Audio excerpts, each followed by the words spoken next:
बिस्मिल्लाहिर्रहमानिर्रहीम। अस्सलाम वालेकुम स्टूडेंट्स, क्या हाल हैं जी। अल्लाह से दुआ करता हूँ कि आप सब लोग खैरियत से होंगे। स्टूडेंट्स, आज का हमारा टॉपिक है असाइनमेंट नंबर 2 MTH 304 और इसके टोटल 20 मार्क्स हैं और इसकी ड्यू डेट 28 फ़ेब है 2022। आपने ये ज़रूरी इंस्ट्रक्शन अच्छे से रीड कर लेनी है। उसके बाद हम क्वेश्चन की तरफ आते हैं। जो ज़रूरी है वो ये है कि आपने ये assignment MS documents word documents में बनानी है, तो ये आपने चीज़ याद रखनी है। क्वेश्चन नंबर 1 है हमारे पास, a non uniform beam AB of a length 10 metre and mass 8 kg rest on a pivot at the midpoint C. When a mass of a 6 kg rests on the beam 1.4 meter from a B, the system is in equilibrium. Find the distance between A and the center of a beam. ये हमारे पास question है जहाँ पे मैंने solve किया हुआ है, सारी चीज़ें आपको समझा कर ले जाऊँगा। इसके बाद 2 फोर्सेस हमारे पास हैं जी। एक ये फोर्स है 2I + 3J - 4K और एक 2I + 3J + 4K act on a gadget. The perpendicular distance their line of action is 8 meter. Find the moment of a couple. आपने moment of a couple find करने हैं। ये भी मैं जहाँ पे मैंने सॉल्व किया हुआ है आपको डिटेल से बताता हूँ। यहाँ पे पहले डायग्राम के साथ देखें। अ नॉन यूनिफॉर्म बीम AB, ये हमारे पास एक नॉन यूनिफॉर्म बीम है AB, यहाँ पे मैंने नेम दिया हुआ है, ठीक है। और इसकी लेंथ कितनी है, 10 मीटर है। इसमें एक जो मैस है 8 kilogram rest on the pivot at the mid point C।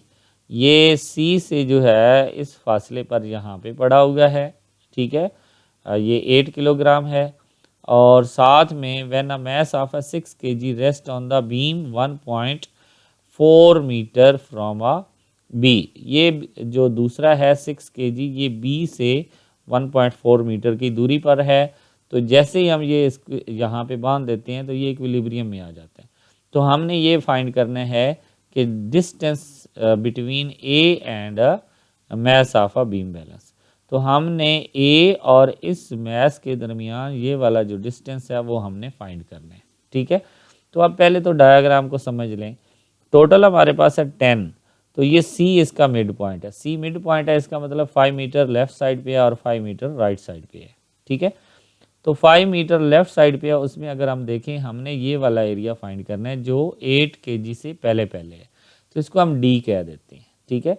तो बाकी वाला हिस्सा क्या होगा, आपको पता है कि टोटल 5 है, उसमें से इसको हमने D कह दिया, तो बाकी क्या होगा 5 - D, यानी कि अगर 5 में से ये D माइनस कर दें तो पीछे ये वाला हिस्सा रह जाता है, ठीक है।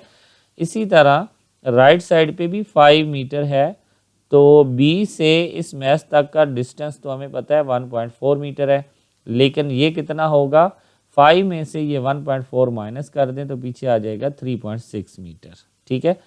अब आपने इनका जो है मोमेंट वो फाइंड करने हैं, टॉर्क फाइंड करने हैं। ये हमारे पास मौजूद है, एक इसका टार्क होगा और इसका टार्क होगा। ये हमारे पास क्लॉकवाइज होगा और ये हमारे पास एंटी क्लॉकवाइज होगा, ठीक है। तो पहले हम इनको फाइंड करते हैं जी। M1 हमारे पास 8 kg, G की वैल्यू हमारे पास ज़ाहिर सी बात है नीचे लटके हुए हैं, तो ग्रेविटेशन होगी तो 9.8 मीटर पर सेकंड स्क्वायर। तो इनका वेट हमारे पास M1 का आ जाएगा 78.9 न्यूटन, क्योंकि mg का फार्मूला हम लगा रहे हैं। इसी तरह हम M2 का भी वेट निकालेंगे तो वो 58.8 न्यूटन आ गया। अब हम taking moment about a C, अगर ये इक्विलिब्रियम में है तो हम कह सकते हैं कि एंटी क्लॉकवाइज एंड क्लॉकवाइज दोनों जो टार्क हैं वो इक्वल हैं, ठीक है। तो हमने टार्क क्या होता है, फोर्स मल्टीप्लाई आर होता है। तो फोर्स को हम यहाँ पे वेट से शो कर रहे हैं, तो इसलिए W × R1, W2 × R2। तो W1 हमारे पास क्या है, ये हमने निकाला हुआ है 78.4 न्यूटन, मल्टीप्लाई R1 हमारे पास क्या है जी, ये वाला 5 - D। तो यहाँ पे हमने 5 - D पुट किया। इसी तरह W2 हमारे पास है 58.8 न्यूटन और R2 हमारे पास है जी 3.6 मीटर। तो इनको जब हम सॉल्व करेंगे, ये इधर मल्टीप्लाई हो रहा है, दूसरी साइड पे आकर डिवाइड होगा, तो डिवाइड करने के साथ 3.6 के साथ मल्टीप्लाई करें पहले और फिर डिवाइड करें तो आपके पास 2.7 आ जाएगा। ओके, तो अब ये d इधर माइनस हो रहा है, दूसरी साइड पे आकर प्लस हो जाएगा, और ये 2.7 इधर प्लस हो रहा है, दूसरी साइड पे आकर माइनस हो जाएगा। तो 5 माइनस 2.7 मीटर, तो ये हमारे पास d इज इक्वल टू क्या आ जाएगा, 2.3 मीटर। ठीक है, तो ये 2.3 मीटर हमारे पास डिस्टेंस है किसके दरमियान में, a और ये मैस जो 8 kg है इनके दरमियान में कितना डिस्टेंस है, 2.3 मीटर। ये हमारा क्वेश्चन नंबर 1 तो कंप्लीट हुआ। अब क्वेश्चन नंबर 2 की तरफ आते हैं कि हमारे पास दो फोर्सेज हैं, ये एक फोर्स है और ये एक फोर्स है। ठीक है, तो वो कह रहा है कि इनके दरमियान परपेंडिकुलर डिस्टेंस ये वाला, यानी कि इस फोर्स से लेकर यहाँ तक दूसरी फोर्स तक का जो फासला है वो 8 मीटर है। हमने moment of a couple find करना है, तो इसके लिए मैं आपको ना एक बार 9th की जो फिज़िक्स की बुक है उसमें लेकर जा रहा हूँ। ये कपल है हमारे पास, इसमें वो कह रहे हैं कि a couple is a formed by a two unlike parallel forces. Unlike parallel forces, एक ऊपर की तरफ जा रही होती है, एक नीचे की तरफ आ रही होती है। तो यहाँ पे भी देखें, ये हमारे पास ऊपर की तरफ जा रही है और ये नीचे की तरफ आ रही है, ये अनलाइक पैरेलल फोर्सेज हैं। ठीक है, unlike parallel forces of a same magnitude, जिनका मैग्नीट्यूड सेम हो but not along the same line, लेकिन वो सेम लाइन पे ना हो, तो हम उन्हें कहते हैं ये कपल है। और कपल का फार्मूला क्या होता है, दोनों टॉर्क क्लॉकवाइज और एंटी क्लॉकवाइज दोनों को हम प्लस करेंगे, प्लस करने के बाद एफ का चूँकि मैग्नीट्यूड सेम है इसको कॉमन निकालेंगे, पीछे हमारे पास ओ ए प्लस ओ बी आ जाएगा। ओ ए हमारे पास क्या होता है, यानी कि ये वाला जो डिस्टेंस है यहाँ से क्लियरली, यहाँ से हम कह सकते हैं ये ए से यहाँ ओ है, तो ये वाला प्लस करेंगे और ये वाला प्लस करेंगे तो टोटल हमारे पास डिस्टेंस आ जाएगा। यानी कि हम कह सकते हैं फोर्स मल्टीप्लाई ए बी। अब ए बी हमें 8 मीटर दिया हुआ है, फोर्स का मैग्नीट्यूड हमने निकालना है। पहले तो हम देखेंगे कि क्या इनका मैग्नीट्यूड सेम आता भी है या नहीं आता। ठीक है, तो पहले हम मैग्नीट्यूड देखते हैं। F1 हमारे पास है 2i plus 3j minus 4k। अच्छा, इनमें देखें सिर्फ एक साइन का फ़र्क आ रहा है, बाकी नंबर सेम वही हैं।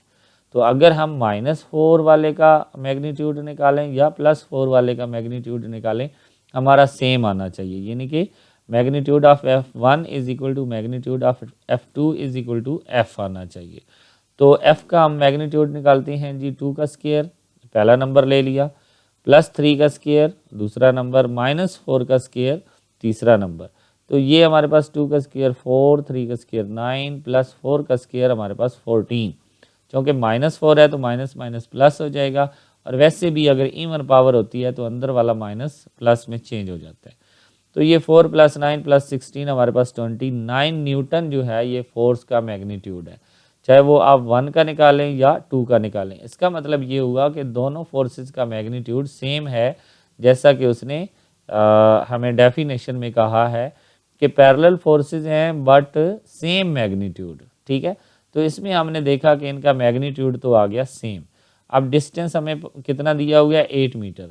अब हम जस्ट क्या करें, फोर्स मल्टीप्लाई डिस्टेंस कर दें तो फिर भी आंसर आ जाता है, लेकिन मैंने आपको थीटा जो है वो भी पुट करके दे दिया, क्योंकि उसने कहा कि परपेंडिकुलर डिस्टेंस, परपेंडिकुलर तब होते हैं जब 90 डिग्री का एंगल मौजूद होता है।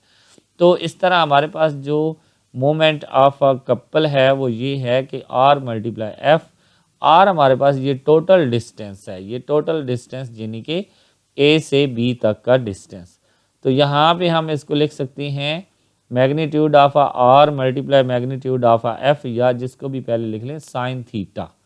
तो एफ का मैग्नीट्यूड हमारे पास √29 और आर का मैग्नीट्यूड 8 है, साइन 90 डिग्री है तो साइन 90 पे 1 होता है, और इनको मल्टीप्लाई करें तो 8 स्टार्ट में आ जाएगा। 1 से मल्टीप्लाई करें तो हमारे पास जो मोमेंट ऑफ अ कपल है वो 8 × 29 न्यूटन मीटर है। ओके जी, तो ये हमारे पास कपल का सलूशन था, और यही हमारा आखिरी क्वेश्चन था। आई होप कि आपको इसकी समझ आई होगी। इंशाल्लाह नेक्स्ट किसी और वीडियो में हाज़िर होंगे, तब तक के लिए इजाज़त दें। अल्लाह हाफिज़।